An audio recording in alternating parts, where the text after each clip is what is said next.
It's the last episode of the Home of the Chiefs podcast for the season, and we're going out with a bang since the Chiefs did not. Dale and Lonnie round out the therapy session and contemplate Casey's future roster and legacy. Stay tuned, that's coming up next. Welcome, Chiefs Kingdom. Thanks for tuning in to this Red Kingdom Media production, bringing you raw, authentic Chiefs coverage. Make sure to like and subscribe to stay up to date on your team. Now sit back and enjoy the show.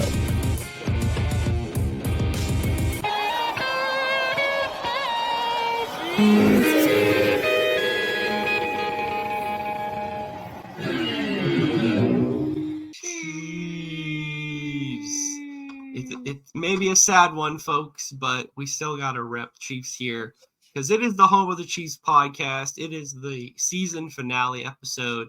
And as you can see, it is a mega grand finale as your hosts, Clinton and Shannon, as always, but a double special guest as we got the cast of Chiefin on for called it a therapy session. And that's what the first part will be.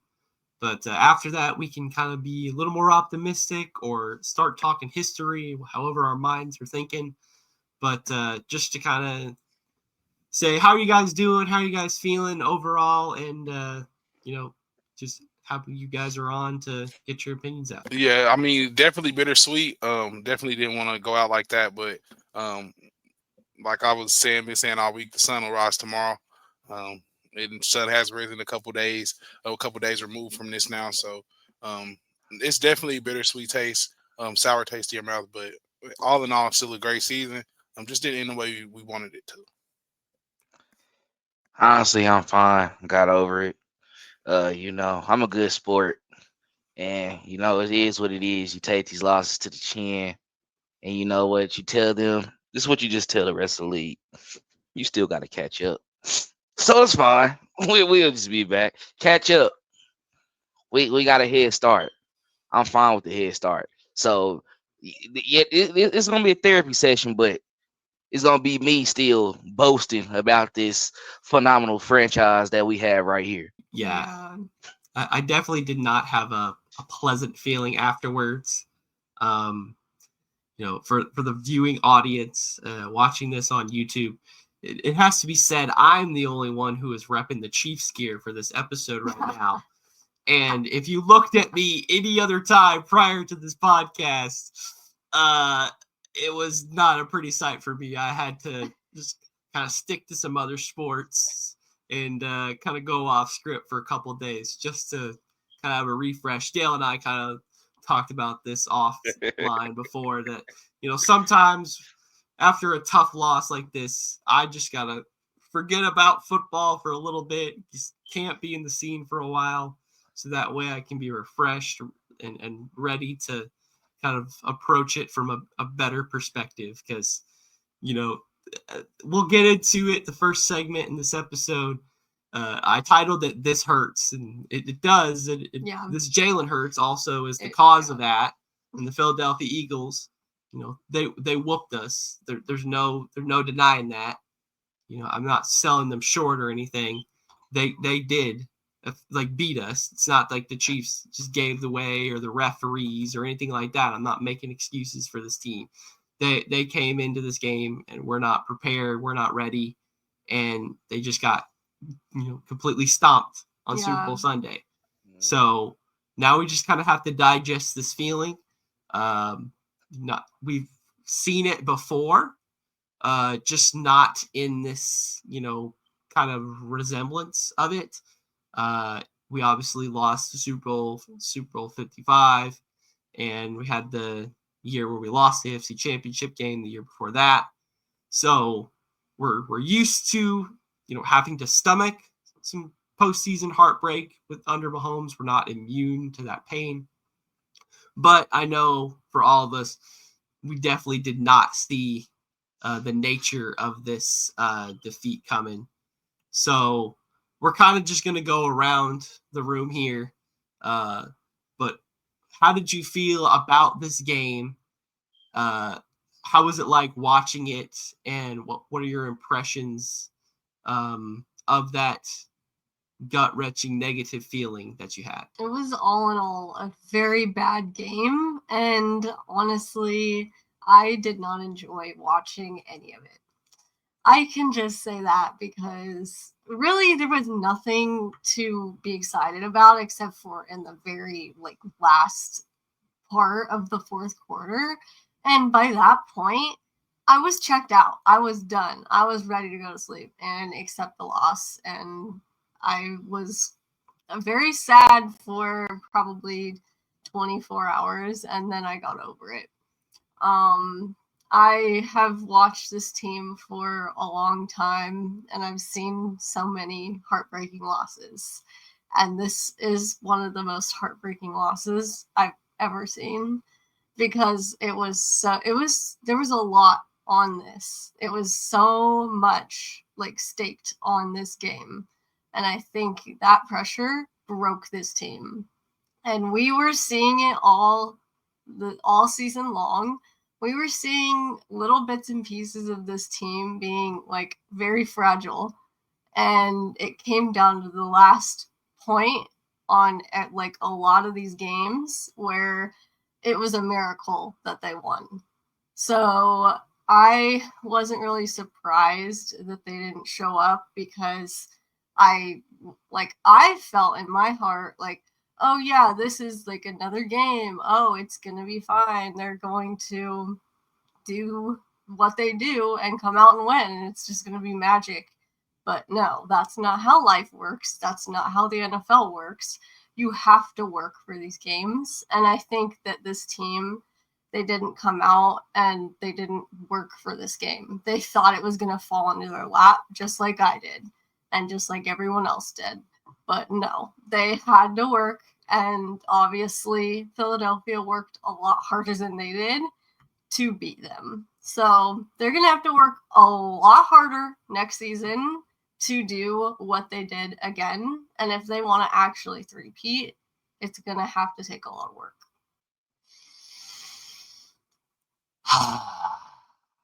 That about sums it up right there. Throughout the entire game, it just felt like one giant, deep, breathtaking sigh. And, a lot of what you just said, I agree with 100%. The pressure of getting to this game was already so surmountable that, it was bound to burst at some point. And it happened in the biggest game possible. And from what we've seen, and I think majority of our, sad talk around this game is going to be about the offensive performance, as it should. And it didn't pick up until, like you said, the last 5 minutes of the fourth quarter, when the game was already out of reach. But it seems like the Chiefs have started to kind of, not to say break Mahomes, but have almost kind of taken away his natural instincts and, deep passing tendencies that he flashed in college, and that got all of scouts, including the Chiefs, scouting and front office staff and all that, excited, because they thought they had a gunslinger on their hands and was ready to kind of unleash him. And in 2018, 2019, we saw those performances take place. We saw the 50 touchdown passes of over 5,000 yards. So we know if the right things are in place, that, we can just outscore anybody. But from what we've done now, our offense is very, Alex Smithy type offense. And the deep passes are just not getting there, or not being trusted to be there. We've seen on film throughout the season, there have been times where the pass is open, whether or not that's the target on that play, who's to say, but we see the ability of players, or at least the 2024-25 Chiefs receiving core has been able to get open, but the pass just could not be delivered. And the offensive line is obviously the number one issue for this game and why they lost, in that the Eagles just put their big boy pants on and ran over the Chiefs offensive linemen. There's a couple who were specifically, but every single member of that Chiefs offensive line got bodied, including the highest paid center in the league, including the soon-to-be highest paid guard in the league, and some permanent a tackle and all that. And they just got, embarrassed on that field in New Orleans. And we saw the same thing take place after Super Bowl 55, where the offensive line just completely took the game out of reach for Kansas City. So it's going to get to a point now where if the offensive line has any question marks whatsoever, we've now got this irrational fear that the Super Bowl is going to be the game where they get exposed. It won't be any of these other games throughout the season or leading up to, but it'll be the biggest game possible, and that's where they fall short. To tie this into basketball, that's the whole LeBron versus Jordan argument. Oh, man, Jordan never lost in the finals, but he only went 6 times. LeBron has gone all these other times, but he hasn't won every single time. Oh, geez. Is it better to make it to the Super Bowl and lose, or to never get there at all? Do you want your feelings hurt? Do you want that sense of wonder and celebration? Depends on, your mood and your attitude, I guess. But you're absolutely right. As Chiefs fans, and all of us in this podcast particular being Chiefs fans long before Alex Smith and Andy Reid were here in 2013, but ever since that, version of the Chiefs leading on to now, we've seen them improve steadily, and we've had to deal with heartbreak in the past. Well, we've almost started to become immune to it because we've seen history be made. We've seen the Chiefs 13 seconds. We've seen a wide right. We've seen the drives to finish Super Bowl 58 and 57.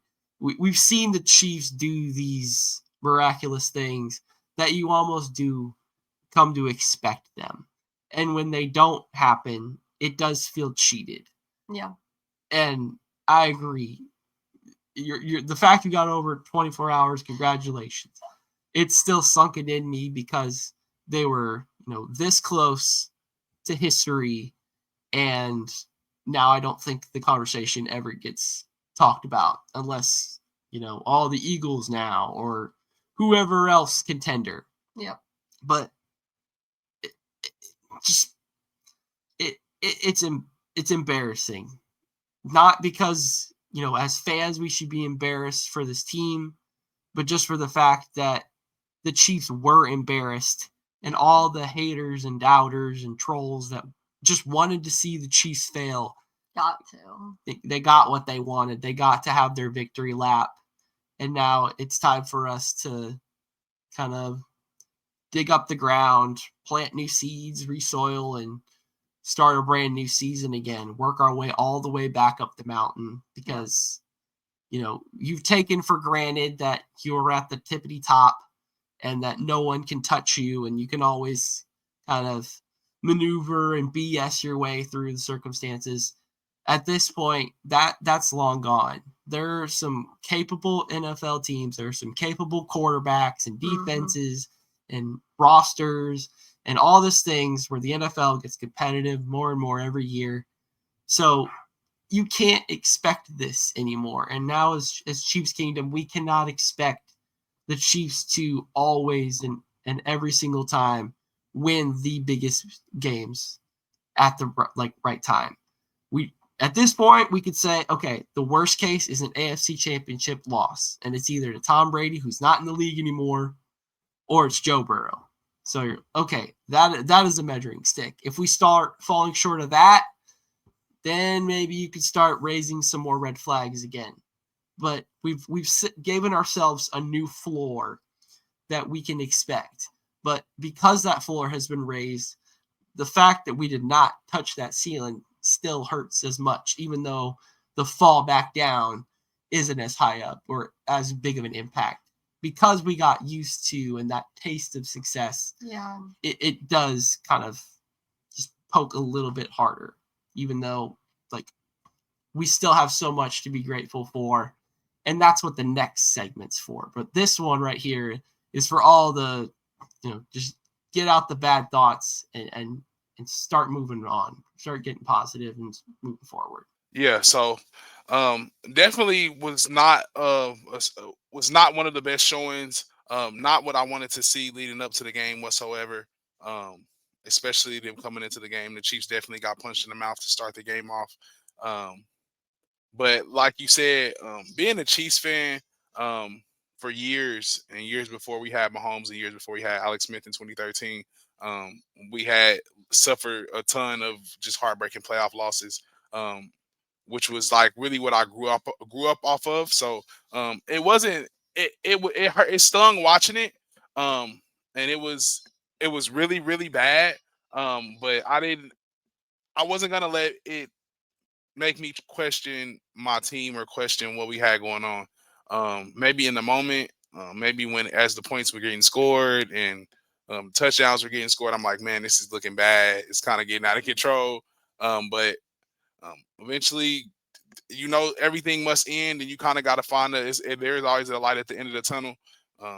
And eventually the game was going to be over. We knew the Chiefs were going to lose probably about a halftime. So try and enjoy the halftime show and just chalk it up.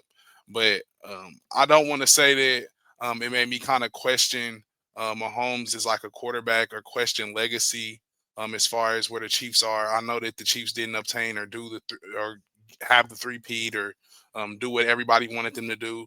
But that's not to say that we still can't be successful. We didn't lose our generational talent, which is our quarterback. He's the one that makes the ship go. He's the reason that we have the 3 championships that we have. This is not. I don't think this is the lowest point that the Chiefs have been at. There've been lows before. I think the Tampa Super Bowl was actually worse than this Super Bowl. Only scoring 9 points. Only scoring field goals. Balls hitting guys in the face. Hitting people in the hands. I just drops. I don't see it being as bad as that Super Bowl. However, the Chiefs were pushed around, which was terrifying just for any team. Seeing it getting blown off the line of scrimmage, pushed back, pushed around. It's just not a good look whatsoever, especially when you have pieces that you've invested in on your offensive line.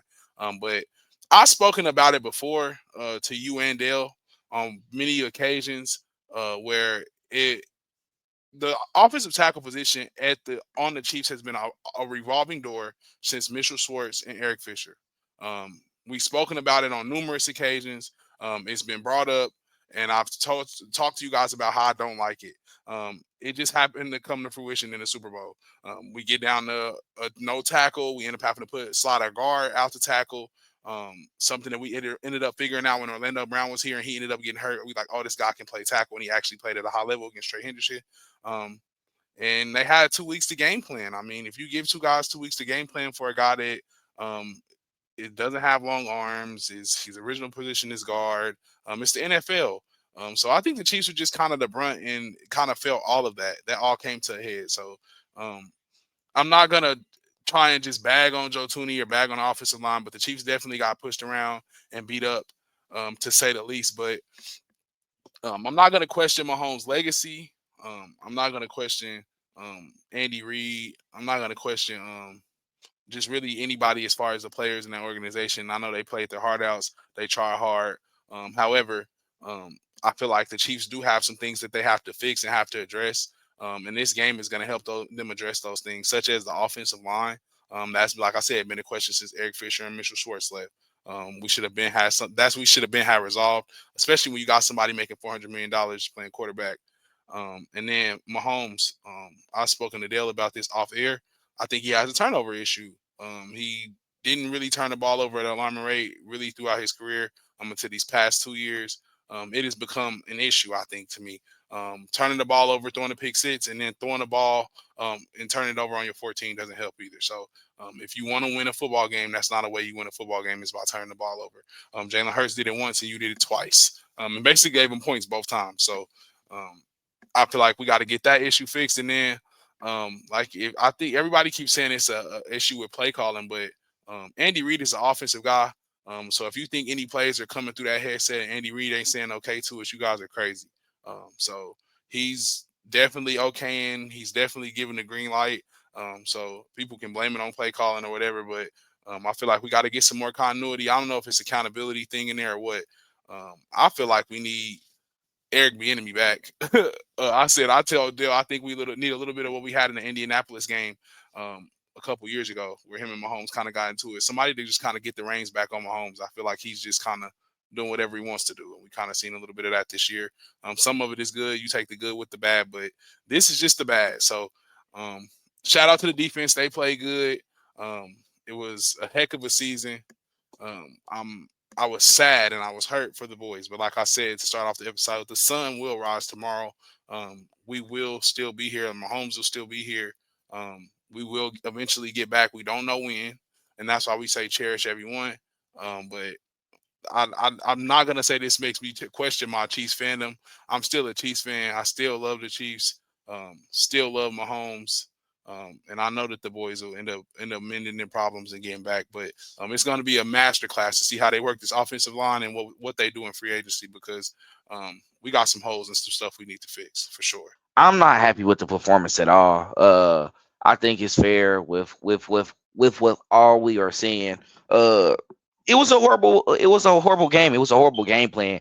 It seems like, everything wasn't in place like we expected it to be. So, it was definitely frustrating. It wasn't a positive.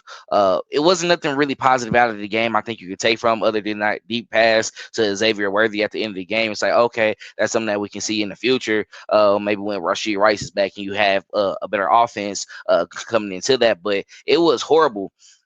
But I'll say this, because I can't, sometimes agree with how hurt some people get sometimes. I get it and I respect it. And I'm going to be honest. Like, I'm not someone who's going to take away your hurt. You deserve that hurt. But dang, bro, we didn't win 3. We got it and did it back to back. Like, I'm going to be honest. When I was in Little League, oh my God, we got blew out so many times. This is when I saw this, I was like, this is cool. We just come back from this later on. Like, sometimes you got to find ways to cope. Like, I'm not going to lie. Everybody, it's time to find ways to cope. They hate us. Like, this is what they want. I'm going to be honest. I knew a blowout was coming, because we've been close with so many games. Everybody hate us. They getting tired of us. I'm not going to lie. It just hurt. It came in this moment. In front of the entire world, you got every country looking like it's like it always happened to Kansas City though. Let me be honest. This is like, we're gonna just be real. We always get the worst of the worst. Sometimes it's like we hear about things. It's like, dang, why is Kansas City, bro? It's like we always get embarrassed. I think that's what y'all mad about. We always get embarrassed. It's like we're winners, but like, bro, y'all really gave them something to really talk about. And I didn't even want to watch national media, but I was like, I gotta watch a little bit of something of what is going on. And I'm thankful Ryan Clark really had to shut some guys up, because they go hard for other guys who is experiencing worse than what Mahomes have done. They praise LeBron James for going to 10 straight finals. He only won 4 of them. Like, bro, floor is literally AFC Championship game. He literally has 3 Super Bowls. He lost in 2 of them. But I am seeing this trend though. I'm not gonna lie. It's like we a win. Okay, we got back in history, all that good stuff. Ooh, and then we get a Super Bowl. It's a blowout. Why when we lose, it gotta be a blowout? I think that's where the frustration is coming from. And Lonnie, I'm not gonna lie, bro. This Super Bowl was worse. No, I'm not gonna lie. I'm not gonna lie. I had some hope in that tap-in a little bit, because really the defense was fighting. They was fighting in this one, but they was hitting on a couple deep passes. Jalen had his moments where he took off in the pocket, and it looks like he wasn't getting denied. Getting a 34-0, like halfway in the third quarter, I was like, oh my God. Because really it was about like 23-9 in that Tampa game until the 4th, and then they got one more. It's like, okay, we just saw Mahomes come back from 24-0. That was a better scenario than this. But they came in and just smacked us in the mouth. Tampa smacked us in the mouth, but Mahomes looked unreal still. He looked, who is he? Who is this? Who is this? Like, it looked like you had 11 Bobby Bouchers out there. I ain't gonna lie. It was just like they was in a bourbon bowl in a swamp getting killed. I was like, oh my God. And Clint was on here mad on the live. I was like, yeah, bro, I had to the point I'd say, yeah, we got to get off of here because he ain't gonna be able to take us. This is too much. This is too much right now. So that's how I cope though. And this, for everybody who's worried, at the end of the day, it was a major loss and y'all have y'all worries. At least we got the 22 points. It didn't look that bad, but we know how bad it really was. We are going to go into it in the next segment about how we feel about the future. I'm going to tell y'all just early on, we're going to be fine. We got some things to do. We got some things to work out, but they'll be fine because they didn't see them be in this type of situation before. And it always comes towards the end of the season, going into the Super Bowl, where we start having these issues. And it's similar to what we had before. So it's like, the main cause. So we'll discuss a little bit more in the next one, but we'll be all right. I'm here to give y'all a little bit of hope. I still got some optimism. We'll be all right. Before we move on, make sure to like and subscribe. Make sure to follow us on all of our social media platforms at Red Kingdom Media. You can also follow us all individually. You guys can find our @, obviously, on Instagram.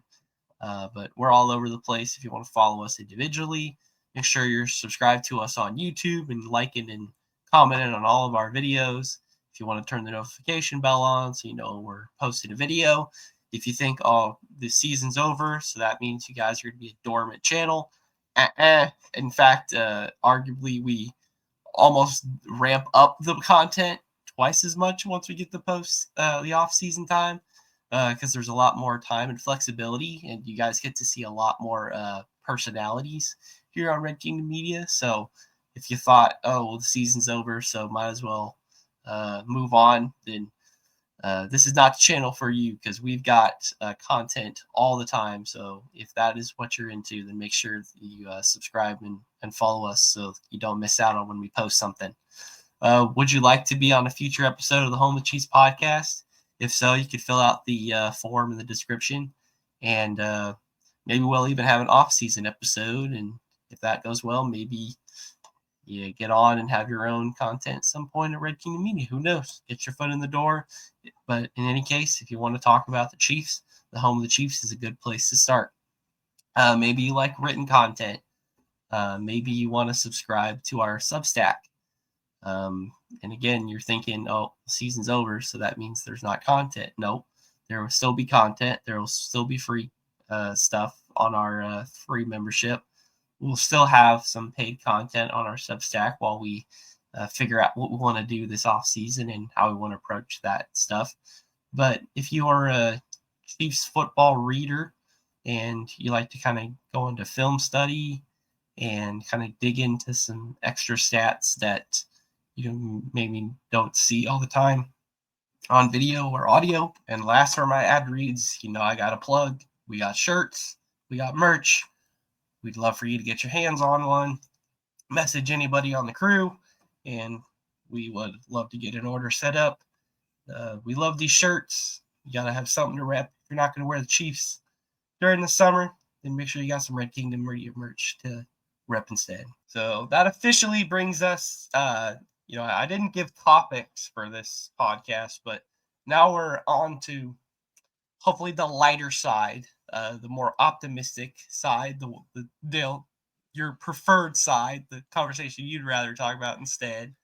So what is your perception of this Chiefs team now, kind of stomaching the loss of the Super Bowl?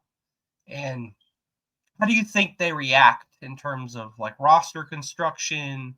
How do you think people are perceiving the Chiefs now as the failed three-peat? What does that mean for Patrick Mahomes and the Dynasty talk, just overall in general, what are your thoughts about the Chiefs' future and what does it mean for the Chiefs going forward into the future? We're going to follow the same recipe we have done so before when we have lost in the Super Bowl and also lost a year after that where we lost in the AFC Championship game as well too. We're going to have to retool and go ahead and just with some contracts that's going out, we're going to of course let some guys walk, but we're going to have to bring some guys in, of course, that will be able to follow suit and be able to not really, we're not in this rebuilding stage, but you're going to be able to come in and do your job, because with playing with a quarterback like Patrick Mahomes, you're always going to be in the hunt for the Super Bowl. You're going to always be in the talks to be able to, of course, fight for the Lombardi. So I think this offseason, what they have to go into, it's a lot of optimism that you can actually work with. I think you might go ahead and re-sign Joe Tooney and have him stay at left guard. I think they're going to try to go ahead and probably bring back DJ Humphries on a 1-year deal because he said he wants to have a full off season and try to fight for that starting left tackle position. But I think they're going to go hard on finding a left tackle that's going to be able to come in, we can develop, and he's going to be here for years to come throughout the rest of the tenure with Patrick Mahomes, because he's going to be entering 30 next season, and he's going to be in that talks of now we're keeping track of how long you're going to be doing this, where you're going to be doing each year out, going into the playoffs, fighting for Super Bowls, because now the clock is on you when you're going to call it quits, right? So I think they have to go all out in that position. I think that's obvious as well too, and I think we all would agree on that, because it looks like Sumataia and then also Wanye Morris, they're looking at them at the guard position, because potentially, say if Tooney was to walk and Trey Smith, they're saying that these guys are better guards, and they feel like they could put them right there in place with Creed Humphrey, and then just probably go ahead and restructure Jawan Taylor's deal, keep him at right tackle, and then go ahead and look for a guy that's going to be able to, of course, protect Patrick Mahomes' blind side, and we can get back to what we were doing before. Because remember, even though like what we were talking about with the garbage time, nobody was playing dumb and talking down on that line, because we saw what we got with Xavier Worthy. And with him working with DeAndre Hopkins as well too, it made him excel and move up a little bit quicker. Now I feel comfortable going into the next season, because boy, look, Rashee Rice and Xavier Worthy, after that suspension, they're going to feed families next season. And y'all going to be like, oh my God, because you're going to have the intermediate short game. Also, he got the deep ball game in his bag as well too. Merchant, who's gonna go crazy, and he looking like, look, let me tell you this, and this might be a hot take. If that boy was playing on Sunday, on my mama, we would have won, because he would have went stupid. Nobody would be able to hold him. Darius Slay already said it. That boy took me in week 7 in 2023, 2024, whatever you want to call it. We saw what he was doing through 3 weeks. I don't care about Tyreek Hill. He can cry. I'm fine with Zay and Rice. Kelsey, because we talking about the future, and I'm going all out. Y'all gonna be like, Dale, you need to shut up. Y'all know I don't care. I'm gonna just say what I want to say. Tay, like, baby, can't come to every game this season. Like, this is my last year. We working. I'm getting on that knee. We're done. I'm gonna call it quits. I'm gonna be cool. I need number 4 so y'all can shut up, because I'm better than Gronk. He can't do what I'm doing. I'm behind the wide receiver in receiving yards, touchdowns in the postseason. He got the receptions and everything like that. I'm the greatest to ever play this tight end position. I just need 1 more year. You got the Are You Smarter Than a Celeb going? You in a TV show. You can retire whenever you want. They're going to give him this month. And this is what he's going to say. And this is going to be real too. Y'all capitalize off our relationship for 2 years. This is a perfect story. Y'all been in the limelight for 2 straight years. Now, I'm going to go very personal into it. Taylor, you about to see him at his lowest right now. That's what's going to make that relationship stronger. I'm being for real too. That's going to make it stronger, because you're going to see him waking up. Could it do it? You got to be the one to say, like, You did it. Look. This is a perfect love story. You gotta do it one more time. And we're not gonna do it on their terms as well, too. This is about you. This your last ride. Call Pat. Go to work. So yeah, it's a lot to take into that. But when I'm saying this right now, don't think this is about the next season. You're about to see them go 3-14 or something like that. No, these guys is going to win the West again. We don't care about Pete Carroll coming in. We don't care about this. What we see with Bo Nix and Sean Payton. We don't care about none of that. We don't care about you, Harbaugh and Herbert. Y'all still in the basement. That's one thing we checking off the list. The next thing was coming after that. I don't even care. We go to the wild card AFC Championship game, Kansas City. Once again, check that off the list. Super Bowl 60. It's perfect. Let's go make history. And it ain't the history we want to do last year. We don't care about that three-peat. That ain't nothing. But we about to get number 4. And then I'm going to ride it off into the sunset. And I'm going to be fine. And Patrick, he's going to do what he does best and continue going on. And then when they get to probably, 5 or 6 with Mahomes, Kelsey going to have to come back for the last ride. With the Dallas Cowboys. No, I'm just playing. I'm just playing Cheesecake. I'm just playing. I'm just playing. He not gonna do that. He gonna stay here. He gonna he gonna end here in Kansas City. But I always gotta have fun with that, man. It's nothing to worry about. They gonna have to figure out. I see they then made some changes with their coaching staff as well too. It looks like they're hiring a Jackson State linebacker coach to come in. So I think that's cool to see as well. It's a lot of stuff that's going to happen this offseason. And, I think we're going to be evaluating Steve Spagnuolo and Matt Nagy a little bit differently next season. How are you going to respond after that? Because we all know Andy Reid makes the calls, but Steve Spagnuolo, he got on the defensive side of the ball. We know that. But how are y'all going to, of course, come after having a loss like that? Because Eric Bieniemy dealt with it before, and he came back with his 2 years, and then they won against the Eagles. Matt Nagy, this your first time doing it. Spagnuolo did it before. He been in the league. He been doing it for a long time. Nagy, how are you going to go about this? Because I'm telling you right now, this is all I'm going to tell you. Y'all going to make all the plays in the world. We know that. We need you to hold these guys accountable. Yeah, Pat like you. We know you want to be his best friend. No, I need you to get in his face and be like, hey, bro, I don't care about none of that.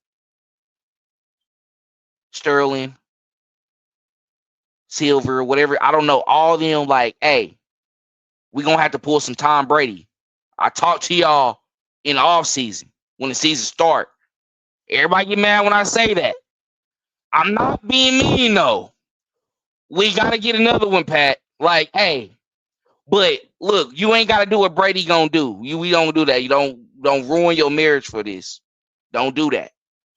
But hey, they made a joke too about that because they talked to me in the chat because they say, Dale, don't go too crazy. I'm going. This is the blooper. Nah, this ain't the bloopers. This is gonna just stay on here. I'm gonna be honest. Brittany, don't be waking him up in the middle of the night saying to go get the baby the bottle. No.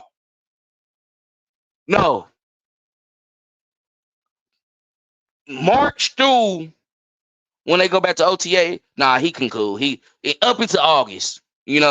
Once September hit, it's a done deal. All right, he's off limits to Chiefs Kingdom. He was over there crying on the sideline. I know you're getting tired of seeing that. We gotta wake up.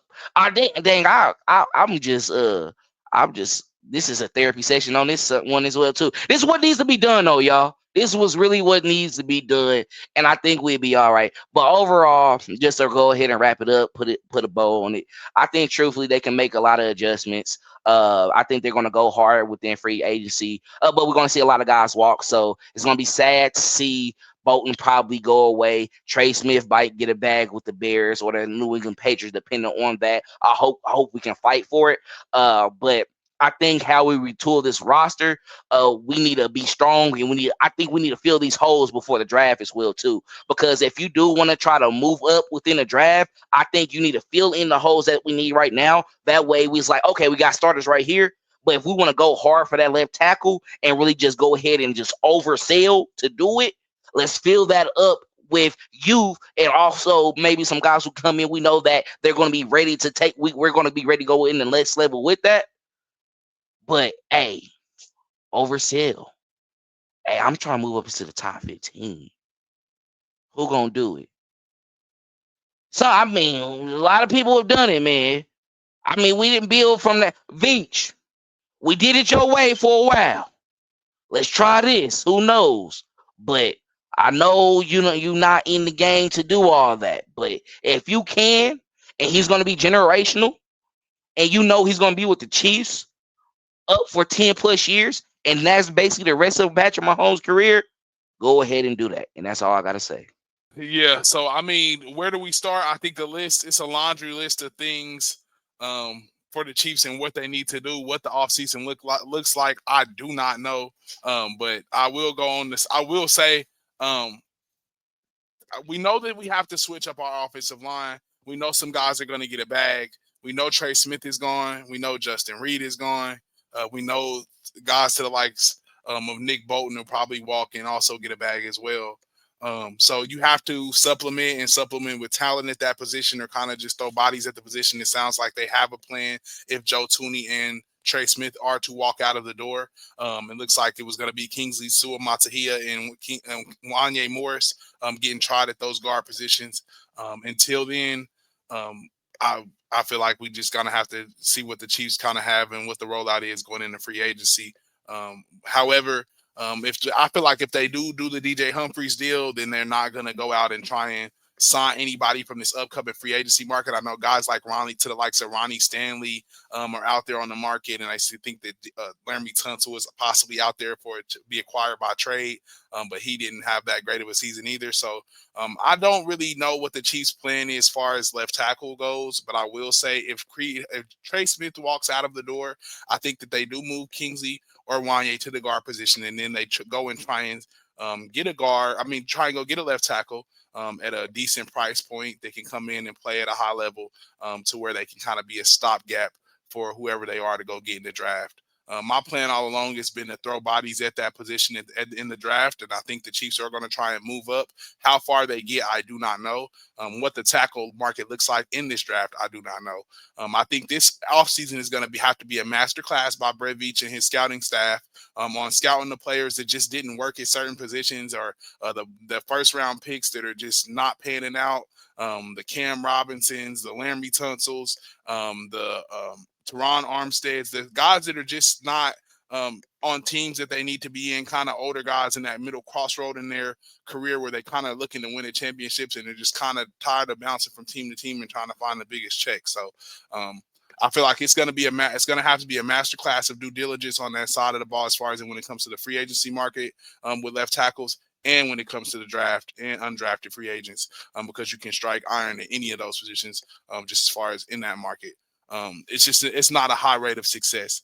And then the defensive side of the ball, we got some young guys. It's pretty young over there. I'm excited to see what they do and if they're able to bring Charles Omenihu back. I know Turk Warden had an absolutely wonderful season. I would love to see Turk back in the Chiefs uniform and see if he's not able to add on to that sack total that he had here. But you know how the Chiefs are with bringing guys back and kind of giving them a second shot. They usually don't kind of pan out, but I don't know where the Chiefs kind of go as far as that defensive line. I kind of want them to bring Charles Omenihu back, but there are guys like Myles Garrett that is on the trade. You hear names like Micah Parsons being floated around out there. So you kind of just don't know where they go and where they allocate their funds to, but I don't know how much they allocate towards the defensive line, being that there's such a big offensive line need with the Chiefs right now. You know that Creed Humphrey, you know that Jawan Taylor are going to be here. They're locked up for the future. So you have half of this thing kind of figured out. You can figure the rest out as you go along. But I think that's the two main problems. They got to shore up that offensive line, and they got to get some pass rushers to go with Chris Jones. As far as the corners, our corners are good. We still got the Fab Five coming back. Hopefully we can get Trent locked up. And then where do we go find that extra safety? We know 21 is a great player, but we're going to have to try and go and find somebody to pair with him. So it's a lot of questions and holes that have to be filled. It's going to be one. I can't wait to see how Brett Veach handles it. I feel like this offseason right here is going to dictate Brett Veach's future as the GM of the Chiefs.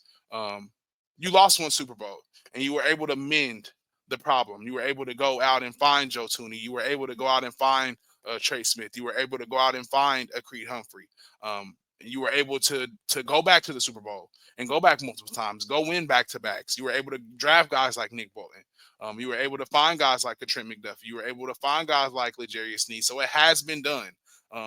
But it comes a point in time where you come to a crossroads, and I feel like this is the crossroads for Brett Veach right here. This is a make or break.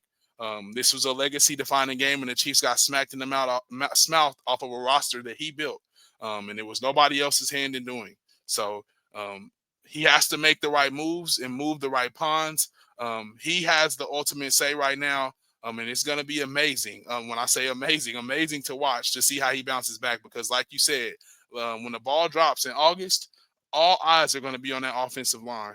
So Brett Veach better come up with some answers, and better have the answers when the ball is set to drop on Sunday, because it won't be us playing in the season opener. It'll be the Philadelphia Eagles, but it'll feel like a season opener when the Chiefs put the ball on the ground because of what was on the line in the Super Bowl and what was at stake. So, and as far as Travis, I won't say that he's coming back or not. I don't know, but I will say that eventually Travis was going to have to go, and we were going to have to find an answer.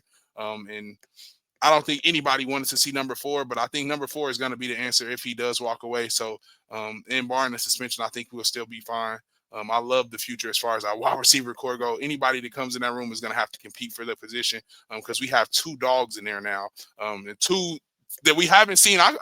This is a hot take. Just before I leave, closest to Sammy, I think close to Sammy and Tyreek, probably if not better. These guys are early in their career too. They're going to be able to grow with Mahomes. So the future is bright on the offensive side of the ball. But we have to shore up the offensive line, fill those holes on the defensive line, and answer some questions as far as that safety position goes, so we can get better at guarding tight ends. But I think it's going to be amazing. When I say amazing, to see what the Chiefs do. Because it's going to be good or bad, and we're going to find out the results when the ball is dropped next year. So hopefully Veach has the answers to the test. Yeah, so I think we're going to be okay. I think we have the team that can do things that are a remarkable feat. We just have to figure out who's going to do what. And I think this off season is going to be a very, very important time for them to figure that out. I really think that their offense is going to have to go through some changes in order to do what we have seen in the past. And I think that this team, and I think that we can do it, but it's going to take work. And like I said, it's just going to be something that is, like Dale and Lonnie said, it's going to be make or break. And we're going to have to see those turnarounds, those super important things that were make or break for the Super Bowl. That is what they're going to have to focus on. And that's what they're going to have to fix this offseason. And I think that, honestly, some players are going to come, some players are going to go, but we have the core of the team still. We have Mahomes, we have Andy Reid, we have the offensive and defensive coaches that really make the team what it is, and we just have to make it more cohesive. I was feeling this the whole season. I felt like this team wasn't very cohesive. I felt like they weren't gelling together like they needed to, and we seen that come to fruition in the Super Bowl, and they just kind of were scattered, and they looked like they didn't know what they were doing. And we just have to make sure that we lock that in and we know what we're doing every single game. We can't show weaknesses, we can't show vulnerabilities. If we want to be the team that's on top, we've got to be on top. So I'm not going to go a whole lot into like off-season conversations. And Chiefs should retain this player and let this player walk in draft talk. All that is for our off-season content. Gridiron Gambit. You can go listen to our past stuff in that playlist if you want to get an idea of how our off-season content goes. But a lot of that talk is going to go there. So I'm just going to kind of stay in the realm of where does this leave Mahomes and the Chiefs in terms of like history perspective? Because being this close and falling short the three-peat, I think it's allowed some people to kind of throw this label on the Chiefs and Mahomes that you're already lesser than, and because you did not fulfill, the obligations right now, then your legacy and the dynasty and all that is over with. I think in some degree the Chiefs Super Bowl run right now has closed, but we know how fast the Chiefs within the last 3-4 years have been able to reopen like a brand new window, and how they've been able to quickly adjust after the brutal feeling that is a Super Bowl blowout against you, not in your favor this time. So the Chiefs has had history of being able to do some of these quick rebuilds, and it all has stemmed on having successful drafts, and they've been able to do that, except for at certain positions. And we can argue that a lot of the issues they have at left tackle and the type of player that they want to acquire is just simply not within the realm of possibility for the Chiefs. So it leads more into what Lonnie is proclaiming, that we just kind of need a revolving door of veteran guys who can play just well enough to not get embarrassed, accept their Super Bowl ring, and then move on, or take a equally as cheap deal and try to prove it again the next year. But it's going to take a lot of resources for the Chiefs to be able to get to a competitive point again. Some key players are hitting free agency, and Chiefs may, make some not good or not fun decisions that need to be made for the betterment of the team. One of those may or may not be Travis Kelce, depending on his decision, or however much money the Chiefs will agree to pay Travis Kelce for what may or may not be a not as productive season from him, or whatever the case may be. I don't want to speculate anything about Travis. But, it does bring in some doubts about, could this be the greatest combination of players and teams and coaches of all time, and just not reaching that three-peat has just made it easier to question it. But it's going to be up to the Chiefs over the rest of this decade, really, to figure out what their legacy is, because right now we can speculate however many more they'll win, or they won't win, or will or won't make it anymore. But now we just have to wait and see again, because the Chiefs were very close to making history and fell short.